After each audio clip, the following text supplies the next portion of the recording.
देश की राजनीति में चुनाव हर राज्य का खास होता है, लेकिन यूपी और बिहार का जो चुनाव है वो अपने आप में एक अलग ही चुनाव है, क्योंकि यूपी और बिहार का चुनाव ही देश की राजनीति की दशा और दिशा तय करता है। तो ऐसे में अब 2027 के जो आने वाला है उसमें चुनाव उत्तर प्रदेश में होंगे। तो ऐसे में एक तरफ जहां अखिलेश यादव तो दूसरी तरफ योगी आदित्यनाथ और तीसरी तरफ मायावती है, तो चौथी तरफ जहां चंद्रशेखर रावण भी अपनी जगह बना रही हैं, तो पांचवी तरफ जहां ओवैसी भी अब की बार अपना बड़ा दांव खेल सकते हैं।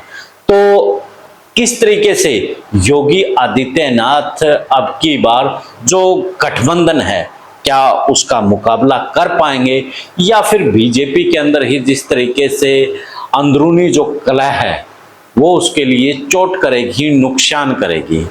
और तीसरी तरफ जहां मायावती की बात करें तो मायावती जो एक पावरफुल लीडर के तौर पर उभरी थी, बीजेपी के आने के बाद वो कमजोर हुई है। उसी का कमजोरी का फायदा उठा करके चंद्रशेखर रावण अपनी जो आजाद पार्टी है उसको कामयाब करने में सफल हुए हैं और वो सांसद भी बन गए हैं।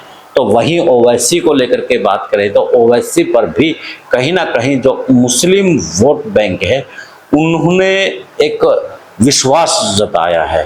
तो जो ओवैसी है वो कहीं ना कहीं अखिलेश यादव से लेकर के दूसरे जो पार्टियां हैं उनको बड़ा नुकसान करेंगे। इसके साथ बात करें कांग्रेस की, तो कांग्रेस वहां पर कमजोर स्थिति में रही है, लेकिन अखिलेश यादव के साथ अब की बार वो गठबंधन में आते हैं तो कहीं ना कहीं उनका फायदा होने की संभावना रहेगी। और जिस तरीके से अखिलेश यादव और राहुल मिलकर के चल रहे हैं तो उनका फायदा 2027 में मिल सकता है। हालांकि 2022 के चुनाव में इनका गठबंधन हुआ था लेकिन उसका खास असर नहीं हुआ था। तब हिंदुत्व का जो एजेंडा चलाया गया था वो भारी पड़ा हुआ था, लेकिन अब की बार कहीं ना कहीं जो बुलडोजर की नीति है या फिर हिंदुत्व की जो बात है वो कलाई खुलती नजर आ रही है। तो यूपी के चुनाव के ऊपर विश्व प्रेम न्यूज का एक खास कार्यक्रम रहेगा और वहां की जो राजनीति दशा और दिशा है उस पर हम बात करेंगे।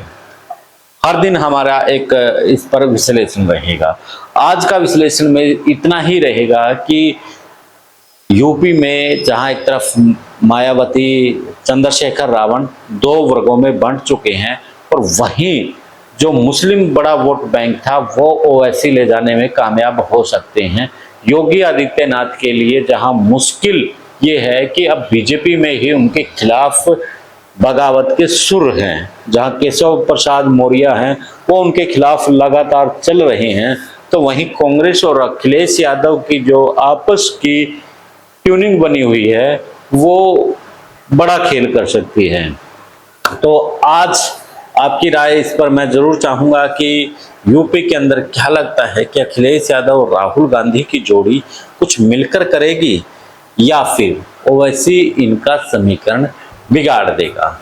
कमेंट में आपकी राय जरूर दीजिएगा। मिलते हैं यूपी के चुनाव से पहले की राजनीतिक दशा और दिशा को लेकर के विश्व प्रेम न्यूज पर फिर मिलते हैं। दें इजाजत। जय हिंद, जय भारत।